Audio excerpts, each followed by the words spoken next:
Përshëndetje për të gjithë, gëzuar dita e forcës, gëzuar dita e ushtrisë sonë. Sot është një ditë krenarie për gjithë popullin e Kosovës, është ditë krenarie sepse ushtria jonë e sotme është pasardhëse e denjë e krenare ushtrisë çlirimtare të Kosovës, e djemve e vajzave të cilët vunë themelet e lirisë sonë. Kurse sot, këta djemë e vajza që i shihni na bëjnë krenar jo vetëm brenda vendit, por edhe kudo që ata shërbejnë, në akademi, në përvendet të ndryshme të botës, ku studiojnë tek shtetet aleate, por po ashtu edhe në operacione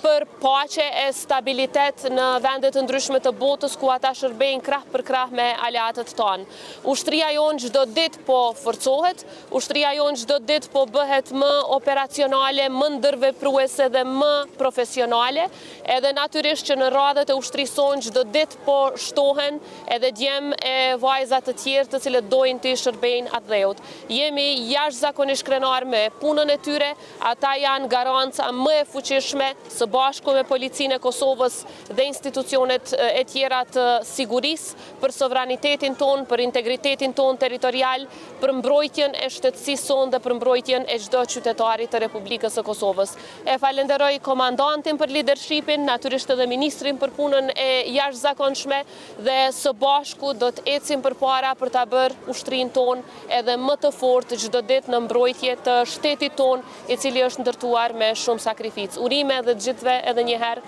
dita e forcës.